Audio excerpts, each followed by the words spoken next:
کائنات دستگیر جہاں گسار زمان سید سرورہ حامی بکساں واحد المرسلین احمد مجتبی جناب حضرت محمد مصطفیٰ علیہ تحیت و سلام کی بارگاہ کل نازل حدیث درود و سلام عرض کرنے کے بعد میرے انتہائی واجب القدر محترم و محتشم سامعین و ناظرین اور بالخصوص جامع اعظم کے خطیب حضرت علامہ محمد راغب مصطفی صاحب حفظہ اللہ تعالی،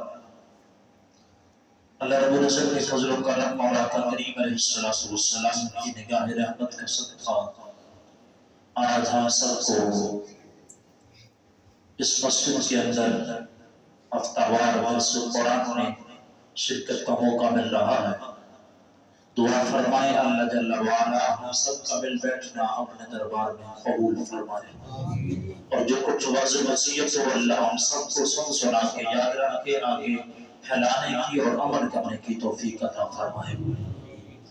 جو عنوان میرے سپرد ہوا پردہ اور اس کی اہمیت و ضرورت، اس حوالہ سے ہی مختصر وقت میں آپ کے سامنے گوش گزار کرنا ہے۔ احبابی ذی وقار اللہ رب العزت کے نزدیک سب سے افضل خاندان پاک محبوب علیہ السلام کا خاندان ہے۔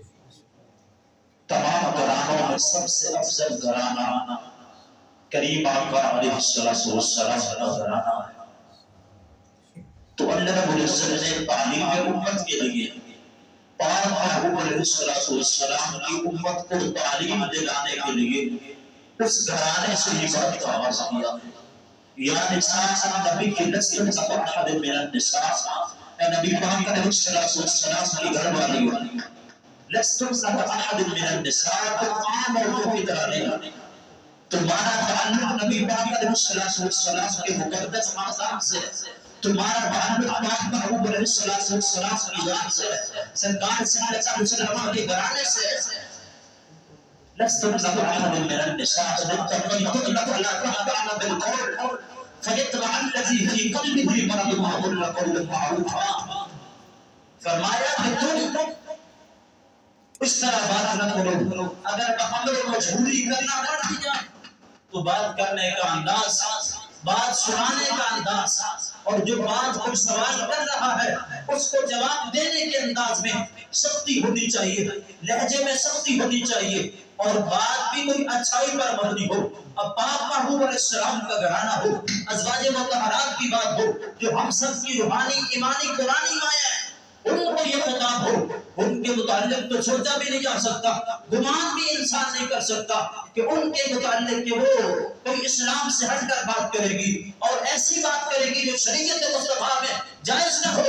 لیکن اللہ رب العزت نے پاک محبوب علیہ السلام کی امت کی عورتوں کو تبلیغ کروانے کے لیے پاک محبوب علیہ السلام کے گھرانے سے بات کا آغاز کیا ہے کہ اے نبی پاک علیہ السلام تم اپنی گھر والیوں کو حکم دے دو تاکہ میری آنے والی امت کریم آقا علیہ السلام کی امت کو یہ پیغام مل جائے، جب سب سے عظیم عورتوں کے لیے یہ حکم ہے تو پھر ہم سب کے لیے قرآن کے کتنے سخت احکامات ہو۔ پردہ بہت بڑی عزت کی چیز ہے۔ اگر پردے سے انسان کا دم گھٹتا ہوتا، پردے سے انسان کی عزت و وقار میں کوئی حرج آتا ہوتا، تو کائنات کی سب سے عظیم خاتون حضرت سیدہ کائنات حضرت فاطمہ الزہرا سلام اللہ علیہا، جن کی زندگی تو پردے کے عالم میں گزری ہی ہے، جاتے ہوئے بھی اکثر رویا کرتی تھی کہ ہم نے دیکھا ہے جب مدینہ المنورہ میں کسی عورت کا انتقال ہوتا ہے تو اگرچہ ساری زندگی اس کے جسم پہ کسی غیر محرم کی نظر نہ پڑی ہو، لیکن جنازہ کے بعد چونکہ میت پہ چادر کو ڈالا جاتا ہے تو جس سے میت کی جسم کی حالت اور ساخت نظر آتی ہے، تو آپ اکثر اس بات کو یاد کرتے رہتی تھی کہ زندگی میں میرے بدن میں کسی غیر محرم کی نظر نہیں پڑی، تو میں یہ چاہتی ہوں کہ جب میرا انتقال ہو جائے میرا جنازہ رات کے وقت اٹھایا جائے۔ اور دوسری بات یہ فرماتی تھی کہ میری چارپائی کو اس انداز میں تیار کیا جائے کہ میرے مرنے کے بعد بھی اس دنیا سے وصال فرمانے کے بعد بھی میرے جسم کی غیر محرم کی نظر نہ پڑے۔ اب پاک محبوب علیہ السلام کی امت کی عورتوں کے لیے حکم کیا ہے؟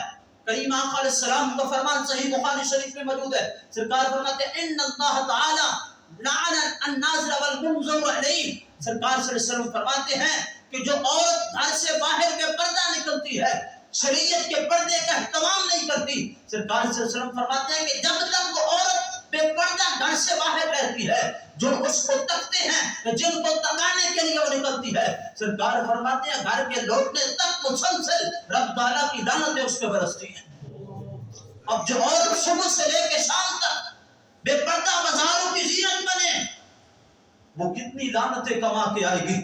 اس گھر میں برکت کیسے ہوگی؟ اس کے گھر بچوں میں برکت کیسے ہوگی؟ بچوں میں اثر ماں باپ کی تربیت سے ہوتا ہے. بچوں کا جو اخلاقی تربیت ہے وہ ماں کی گود سے ہوتی ہے.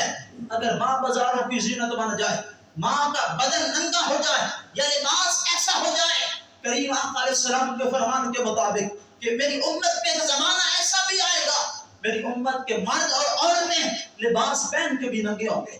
محدثین فرماتے ہیں حدیث کا مطلب یہ ہے یا تو لباس اتنا سخت پہنیں گے کہ جسم کا ہر عضو نظر آئے گا، جسم کا ہر عضو کی ساخت اور چمک نظر آئے گی، یا تو پھر اتنا باریک لباس پہنیں گے، یا فرمایا پھر اتنا چھوٹا ہو جائے گا کہ یوں محسوس ہوگا پہنا ہی کچھ نہیں ہے. تو آج وہ زمانہ میرے کریم آقا علیہ السلام کی سنت پہ آ چکا. بے حیائی اس قدر عام ہے، 1 سال کی بچیوں سے لے کے بوڑھی عورتوں تک کسی کی عزت محفوظ نہیں ہے. فحاشی اور رانی کا بازار اتنا گرم ہے، آئے دن اخبار جب بھی دیکھتے ہیں تو روزانہ کوئی نہ کوئی خبر ایسی پھیلی ہوتی ہے. کیا وجہ ہے؟ اسلامی ملک کے اندر اس قدر بے حیائی ہے. حکمران نہیں بدل سکتے، ہم اپنے آپ کو بدلیں، اپنے گھروں سے تبدیلی کا آغاز کریں. میرے کریم آقا علیہ السلام فرماتے ہیں کلکم راع وکلکم مسئول. فرماتے تم میں سے ہر بندہ گھر کا نگہبان بھی ہے، اس سے اس کے بارے میں پوچھا جائے گا. آج اللہ ماشاء اللہ کثرت سے مردوں کی عورتیں اور مردوں کی غیرت و اہمیت و ضمیر مردہ ہو چکے ہیں. گھر میں جو بھی لباس پہنا جائے، اولاد کی جو بھی تربیت کی جا رہی ہو، جو بھی لباس پہنا جا رہا ہو، جو بھی یورپ کا گندا فیشن اس ملک میں آتا ہو، اور نیٹ اور ٹی وی کیبل نے جو بے حیائی کے بازار قائم کیے ہیں، وہ گھر جہاں سے پہلے قرآن کی تلاوت کی صدائیں آتی تھی، اب اس گھر میں 24 گھنٹے انڈیا کی فلموں کے گانے گونجتے ہیں. جب مائیں پاک ہوں اور باپ کریم آقا علیہ السلام کی سنتوں کے مطابق چلنے والے ہو تو احباب ذی وقار اس کا رنگ اور اس کا طریقہ اور اس کی سیرت و سیرت اولاد میں نظر آتی ہے. میں اپنی بات کو ایک بات سے آگے بڑھاتا ہوں. بہت بڑے اللہ کے ولی گزرے ہیں، مصر کے محمد بن سلیمان الجذوری رحمۃ اللہ علیہ، بہت بڑے ولی گزرے ہیں، اور انہوں نے کتاب بھی لکھی ہے دلائل الخیرات شریف. بہت بڑی کتاب ہے. سلسلہ قادریہ اور چشتیہ کے بزرگ اس کو اپنے وظائف میں پڑھتے ہیں، اس کا وظیفہ پڑھیں. درود و سلام سے بھری ہوئی کتاب ہے. آغاز بھی درود پاک سے ہے، اختتام بھی درود پاک سے ہے. ہر جمعہ کو شروع کرتے ہیں، جمعرات کو ختم ہو جاتی ہے. اس کی 7 منزلیں ہیں. اس کا وظیفہ کریں، اس کو پڑھیں، پھر دیکھیں گھر میں کاروبار میں برکت کیسے ہوتی ہے، اولاد کی تربیت کیسے ہوتی ہے. وہ ان سے پوچھا گیا کہ آپ نے اتنی بڑی کتاب لکھ دی ہے درود پاک کی اہمیت و فضیلت پہ، اس کی وجہ کیا، حکمت کیا ہے، کس واقعے کے تحت آپ نے اس کتاب کو لکھا ہے؟ اس کتاب میں یہ واقعہ موجود ہے. حضرت محمد بن سلیمان الجذوری رحمۃ اللہ تعالی علیہ بہت بڑے اللہ کے ولی، مصر کے رہنے والے تھے. کہنے لگے اس کتاب پہ لکھنے کا ایک سبب ہے، اس کتاب کو ویسے نہیں لکھا، ایک سبب ہے. پوچھا گیا کیا سبب ہے؟ کہنے لگے کہ ایک وقت نماز عصر یا ظہر کا وقت تھا اور میں پانی کی تلاش میں تھا کہ مجھے پانی مل جائے تاکہ میں وضو کر کے نماز ادا کر سکوں. بہت زیادہ تلاش کے بعد مجھے ایک کنواں نظر آیا. اب میں جب کنویں پہ پہنچا تو پانی نکالنے کے لیے ڈول بھی موجود نہیں تھا اور رسی بھی موجود نہیں تھی. آپ فرماتے ہیں کہ میں اس جستجو میں تھا کہ اب پانی کیسے نکالا جائے. اس کنویں کے ساتھ ایک کچا سا مکان تھا کسی غریب فیملی کا. اس مکان کی چھت پہ ایک چھوٹی سی بچی 6-7 سال کی عمر کی بچی اس مکان کی چھت پہ کھیل رہی تھی. جب دیکھا کہ حضرت محمد بن سلیمان الجذوری رحمۃ اللہ تعالی اضطراب میں ہے، اضطرابی کیفیت ہے کہ نماز کا وقت جا رہا ہے اور پریشان ہے۔ اس بچی نے محمد بن سلیمان الجزوری رحمۃ اللہ علیہ سے ان کا تعارف پوچھا، من انت، اے آنے والے صاحب بتا تو صحیح تو کون ہے؟ حضرت محمد بن سلیمان الجزوری فرماتے ہیں کہ میں نے اپنے تعارف کروایا کہ میں محمد بن سلیمان الجزوری رحمۃ اللہ علیہ، اپنا تعارف کروایا تو اس بچی نے پوچھا کہ کس انتظار میں ہے، کس جستجو میں ہے، آپ کے چہرہ کا رنگ کیوں تبدیل ہو رہا ہے، پریشانی کیا ہے، وجہ کیا ہے؟ تو حضرت محمد بن سلیمان الجزوری رحمۃ اللہ علیہ فرماتے ہیں کہ میں نے اس بچی سے کہا، بیٹی میں وضو کرنے کی غرض سے یہاں پہنچا ہوں اور یہاں پہنچنے کے بعد دیکھتا ہے پانی نکالنے کے لیے ڈول بھی نہیں ہے، رسی بھی موجود نہیں ہے، اس انتظار میں ہوں۔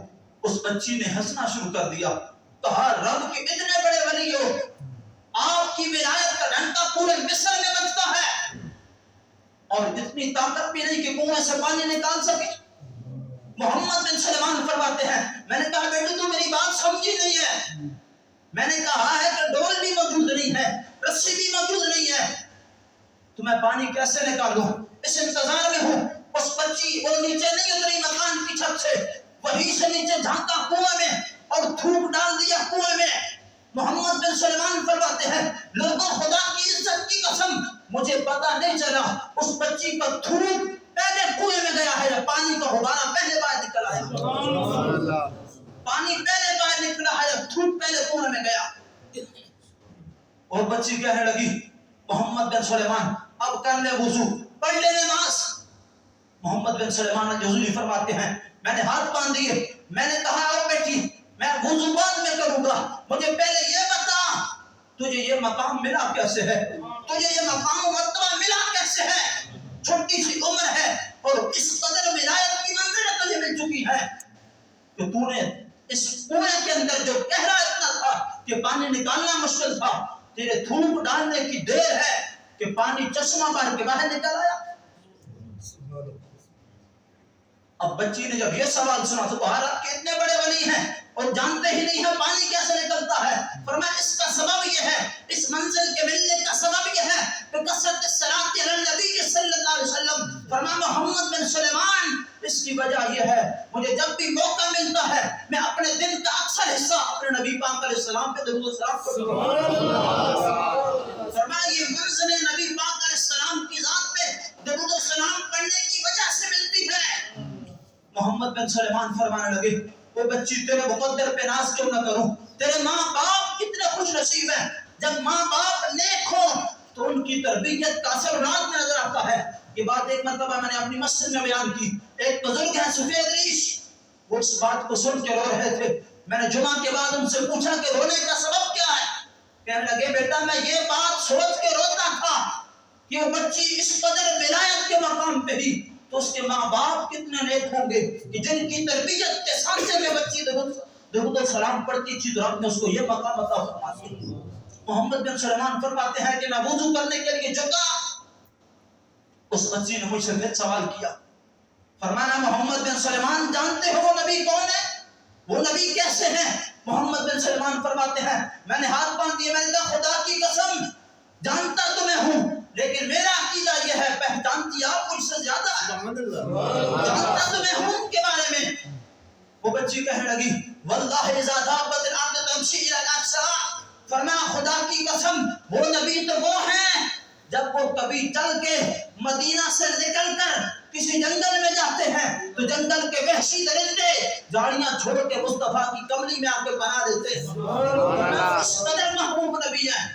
احباب سی وقار جب ماں باپ نیک ہوں تو ان کی تربیت کا اثر اولاد کی صورت میں نظر آتا ہے۔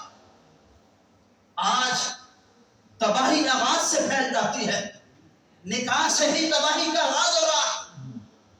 یہ حدیث تو ہر ایک کو یاد ہوگی، النکاح من سنتی ومن رغب عن سنتی فلیس منی، لیکن کبھی اس کی تشریحات کو دیکھا؟ النکاح من سنتی، نکاح پاک محبوب علیہ السلام کی سنت ہے اور مصطفیٰ کی سنت پہ عمل کرنا رب کی عبادت ہے۔ تو کیا رب کی عبادت میں ڈھول بجتا ہے؟ کیا رب کی عبادت میں گانے چلتے ہیں؟ کرتے ہیں تو پھر وہ خاندان آگے آباد کیسے ہو؟ ان سے آگے چلنے والی نسلیں محبوب علیہ السلام کے غلام کیسے بنے؟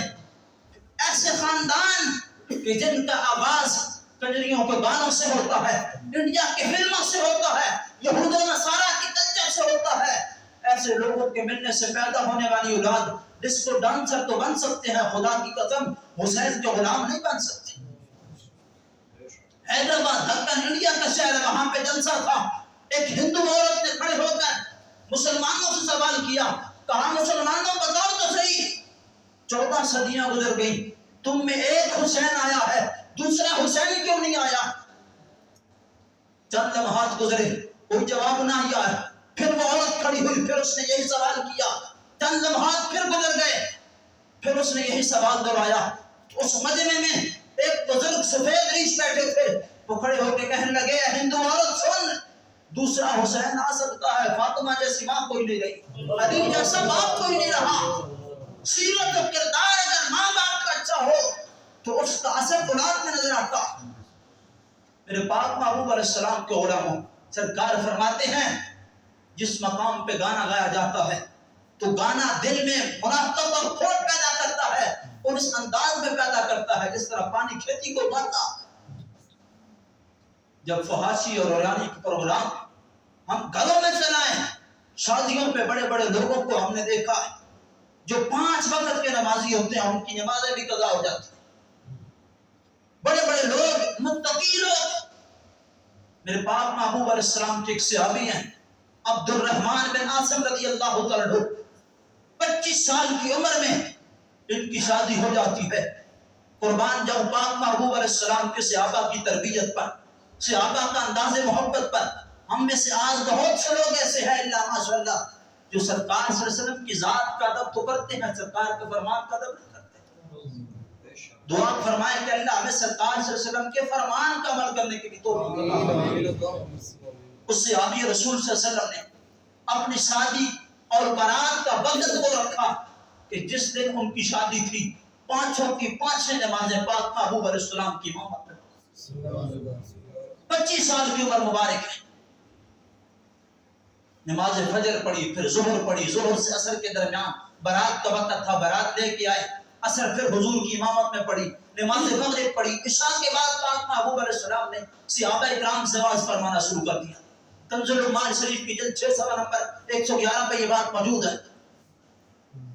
وہ صحابی رسول صلی اللہ علیہ وسلم آقا کی بارگاہ میں بیٹھے ہیں، سہاگ رات کا انتظار ہے، گھر والی کو وہ گھر میں انتظار کرتی ہے، ابھی میرے سر کے تاج آئیں گے، محبت و پیار کی باتیں ہوں گی، اور وہ پاک محبوب علیہ السلام کی بارگاہ میں بیٹھے ہیں۔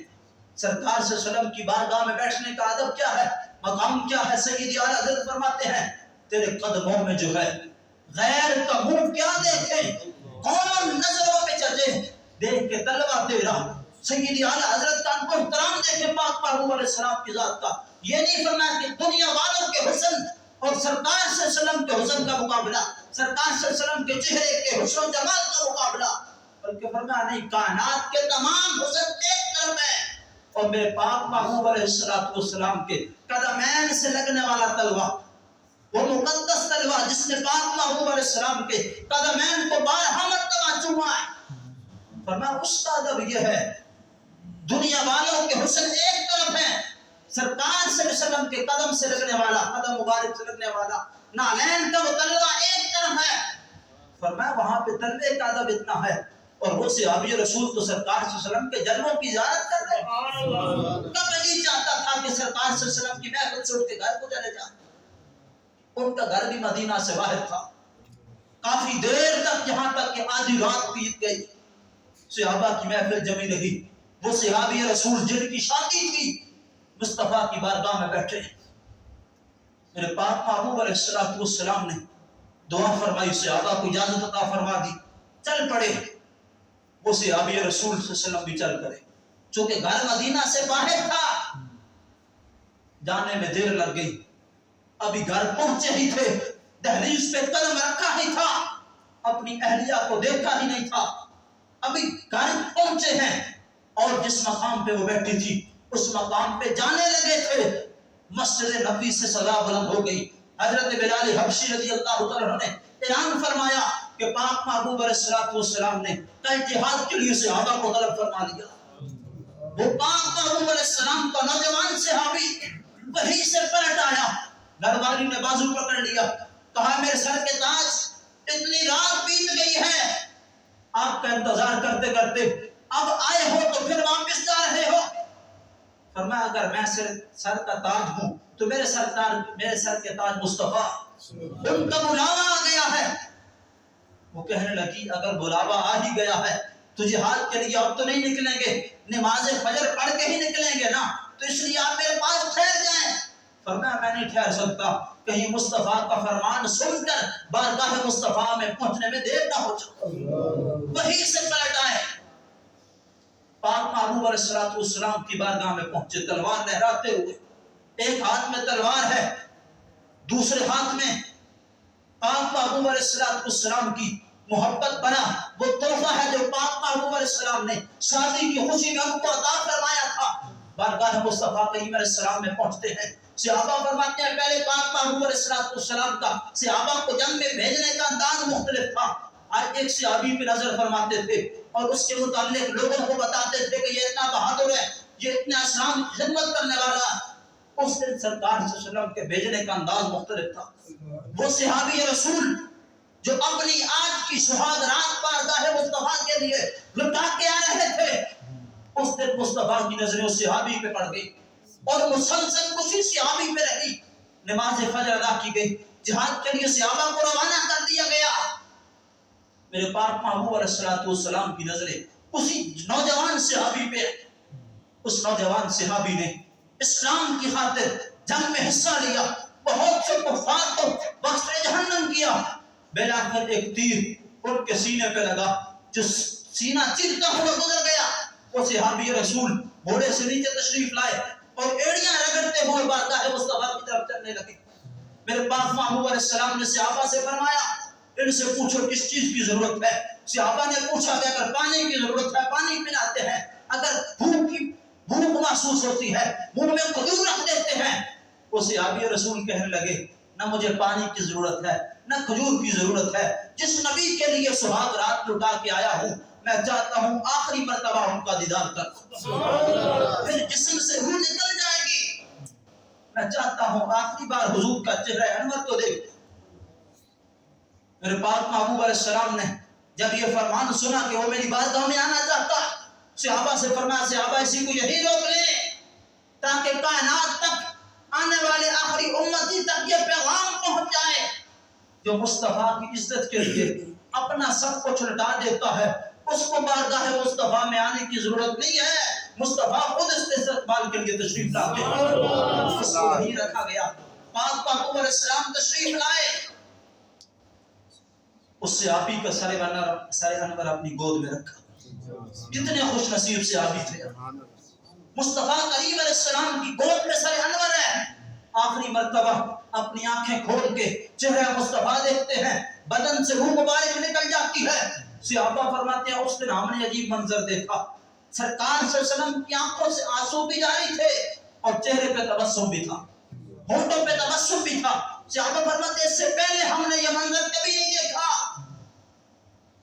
صحابہ اکرام رضوان اللہ تعالی علیہم اجمعین نے عرض کیا یا رسول اللہ صلی اللہ علیہ وسلم کیا معاملہ ہے, آنکھوں سے آنسو بھی جاری ہیں اور ہونٹوں پہ تبسم بھی ہے, یہ دونوں معاملے خوشی اور غمی کے ایک ساتھ کیسے ہو گئے؟ فرمایا غم تو اس وجہ سے ہے نوجوان تھا, بہت جلد ہم سے بچھڑ گیا ہے, اسلام کی ابھی اس کو ضرورت تھی, بہت جلد ہم سے جدا ہو گیا. خوشی اس بات کی ہے یہ ابھی اس مقام سے جنت کی طرف پہنچا نہیں ہے, رب نے 70 حوریں اس کے نکاح میں پہلے ہی فرما دیا جسے آقا کی تربیت کا اثر تھا. اب اگر عورتیں خامدوں کے پیچھے چلے اور خامد مصطفیٰ کے پیچھے چلے, یہ نہیں کہ شیطان کے پیچھے چلے, تو پھر گھروں کا ماحول دنیا میں جنت منتا نظر آتا. ترمذی شریف کی حدیث پاک ہے, میرے پاک محبوب علیہ السلام کے ایک صحابی ہے عبد الرحمن بن عامر بن یسار رضی اللہ عنہ, بہت بڑے تاجر تھے. ایک مرتبہ گھر سے جانے لگے تجارت کی غرض سے دوسرے ملک, اپنے گھر والی سے کہا ضرورت کی ہر چیز میں نے گھر میں لا کے رکھ دی ہے، کچھ بھی ہو جائے تو نے گھر سے باہر نہیں نکلنا، پردے کا حیا کرنا ہے، پردے کا احترام کرنا ہے، کچھ بھی ہو جائے گھر سے باہر نہیں نکلنا۔ گھر والی نے وعدہ کر لیا کہ جب سب کچھ گھر میں موجود ہے مجھے گھر سے باہر جانے کی کیا ضرورت ہے۔ وہ صحابی رسول صلی اللہ علیہ وسلم سفر پہ نکل گئے، خدا کی حکمت، صحابی رسول صلی اللہ علیہ وسلم کو گئے، ایک دن گزرا تھا یا 2 دن گزرے تھے، اس عورت کے میکے سے پیغام آ گیا کہ تیرا باپ بہت سخت بیمار ہے، شدید بیماری کے عالم میں ہے، آجا۔ وہ چہرہ جس کو دیکھنے سے مقبول حجوں کا ثواب ملتا، وہ چند لمحوں کا مہمان ہے، آجا زندگی میں آخری بار اپنے باپ سے ملاقات کر جا۔ قربان جاؤں اس صحابیہ کی تربیت پر، نہیں گئی، جو قاصد آیا تھا اس کو بارگاہ مصطفیٰ میں بھیج دیا اور جا کے پیغام بتایا، عرض کی یا رسول اللہ صلی اللہ علیہ وسلم میرے گھر والے سے وعدہ تھا کچھ بھی ہو جائے گھر سے باہر نہیں نکلوں گی، اللہ کے نبی علیہ السلام شوہر چلے گئے ہیں، میں کیسے پیغام آیا ہے میرا باپ بہت بیمار ہے، کیا میں اس کی عیادت کے لیے جا سکتی ہوں؟ یہاں تو معاملات ہی ہو رہے ہیں، بات بات پہ جھگڑا ہے، بات بات پہ اختلاف ہے۔ میرے پاک محبوب علیہ السلام نے پیغام بھجوایا، فرمایا میری بیٹی کو پیغام دو، اگر اپنے نبی پاک علیہ السلام سے مشورہ مانگا ہے تو مشورہ یہ ہے اطیع زوجک، مت جا اپنے شوہر کی مان۔ اس صحابیہ کی عزت کو کروڑوں سلام۔ قاصد کو واپس بھیج دیا، کہا میں نہیں جا سکتا، قاصد واپس چلا گیا۔ 2 دن گزرے، پھر پیغام آ گیا کہ تیرا باپ اس دنیا میں نہیں رہا، اس کا وصال ہو گیا، چند لمحوں بعد وہ چہرہ سپرد خاک ہونے والا، آجا آخری مرتبہ اپنے باپ کا چہرہ دیکھ لے، آخری مرتبہ اپنے باپ کے چہرے کی زیارت کر لے۔ اس صحابیوں نے پھر بارگاہ مصطفیٰ میں پیغام بھیجا، یا رسول اللہ صلی اللہ علیہ وسلم میرا باپ فوت ہو گیا، شوہر سے وعدہ تھا کچھ بھی ہو جائے گھر سے باہر نہیں نکلوں گی، کیا میں اپنے باپ کے جنازے کے لیے جا سکتی ہوں، باپ کو دیکھنے جا سکتی ہوں؟ میرے پاک محبوب علیہ السلام نے فرمایا کہ یہ زوجک، اے میری بیٹی مجھ سے مشورہ مانگا ہے تو مت جا اپنے گھر والے کی بات۔ آج کی عورت ہوتی تو کیا وبالہ ہوتا، واپس بھیج دیا، کہا میں نہیں آتی۔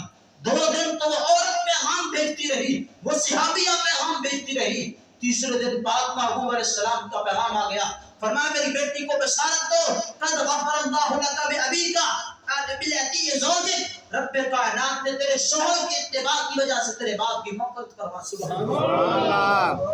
احباب اسی وقار گھروں کا ماحول بدلو، اپنی عورتوں کی تربیت، اپنی بیٹیوں کی تربیت، اپنی بہنوں کی تربیت اس انداز میں کرو کہ ان کے سیرت و کردار سے یوں محسوس ہو کہ یہ سیدہ کائنات کی گھر کی خادمہ جا رہی ہے، یہ حضرت عائشہ صدیقہ رضی اللہ تعالیٰ کی روحانی بیٹیاں جا رہی ہیں۔ جو عورت ایک کلپ لینے کے لیے 10 دکانیں پھرتی ہے، وہ کب چاہے گی کہ وہ پردے کے نیچے آ جائے، وہ برقعے کے نیچے آ جائے، وہ دوپٹے کے نیچے آ جائے۔ کلپوں کی وجہ سے سروں کے دوپٹے اتر گئے، لاکھوں کی وجہ سے گلے بہت کھلے ہو گئے۔ اب عورت، سرکار فرماتے ہیں المرأۃ عورت، عورت نام ہی چھپانے کا ہے، عورت سر کے بالوں سے لے کے پاؤں کے ناخنوں تک عورت ہے، عورت کا معنی چھپانے کی چیز۔ مثال کے طور پہ یہ مسجد ہے، کیا مسجد میں آ کر عورت اذان دے سکتی ہے؟ شریعت کے لحاظ سے بتائیں، مسجد میں آ کر اذان دے سکتی؟ کیوں نہیں دے سکتی؟ عبادت ہی ہے نا، مسجد میں آئے گی، اذان پڑھے گی، نماز پڑھے گی، عبادت ہے۔ تو رب کائنات کے حبیب علیہ السلام نے منع فرمایا کہ رب کو وہ عبادت بھی قبول نہیں ہے جس میں عورت کے پردے کا احترام نہ رہے۔ عورت کی جسم کا تو پردہ ہے ہی ہے، عورت کی آواز کا بھی پردہ۔ جو عورت گھر کی 4 دیواری میں وضو کر کے مصلی پہ بیٹھ کے بلند آواز میں قرآن نہیں پڑھ سکتی، وہ ڈھول پہ ناچ سکتی ہے؟ وہ ڈھول کی تھاپ پہ گانے گا سکتی ہے؟ یہ شریعت مصطفیٰ کو ہم نے جب پس پشت ڈالا تو پھر تباہی ہمارا مقدر بن گیا۔ وقت ہو چکا ہے، اپنی آخری بات کرتا ہوں، گفتگو کو سمیٹتا ہوں۔ میرے کریم آقا علیہ السلام کے غلاموں، میرے کریم آقا علیہ السلام نے فرمایا تھا کل امتی یدخلون الجنہ، الا فقد ابا. یہ حدیث خلاصہ ہے آج کس درس کا. سرکار فرماتے ہیں میرا ہر امتی جنت میں جائے گا مگر وہ نہیں جائے گا جس نے انکار کیا. قیل من ابا یا رسول اللہ. صحابہ کرام رضوان اللہ تعالی علیہم اجمعین نے کیا رسول اللہ صلی اللہ علیہ وسلم انکار کرنے والا کون ہے؟ میرے پاک محبوب علیہ السلام فرماتے ہیں من تبعنی فقد دخل الجنہ ومن عصانی فقد ابا. فرمایا جس نے میری اتباع کی، میری بات کو مانا، میرے فرمان پہ عمل کیا، وہ جنت میں جائے گا. جس نے انکار کیا وہ جنت میں نہیں جائے گا. اب ذرا اس حدیث کا آئینہ دیکھیں. آج جو نوجوان کرکٹ میچ کی خاطر جو میں چھوڑتے ہیں وہ حضور کی مان رہے. ہماری مائیں بہنیں بیٹیاں فلموں اور ڈراموں کی خاطر نمازیں چھوڑ دیتی ہیں، کیا وہ حضور کی مان رہی ہیں؟ جو سروں سے دوپٹے اتر گئے، لباس یا تو ٹائٹ ہو گئے یا چھوٹے ہو گئے، کیا وہ حضور کی مان رہی ہیں؟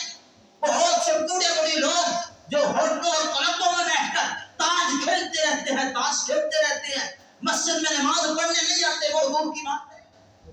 جو تاجر بددیانت ہو گئے یہ حضور کی مان رہے ہیں. یہ تو دکاندار ملاوٹ والا مال بیچتے ہیں یہ حضور کی مان رہے ہیں. یہ جو بڑے بڑے افسر حرام خور ہو گئے یہ حضور کی مان رہے ہیں. یہ ہمارے ملک کے حاکم اللہ اور اس کے رسول کے باغی ہو گئے یہ حضور کی مان رہے ہیں. تو کون ہے جو حضور کی مان رہا ہے؟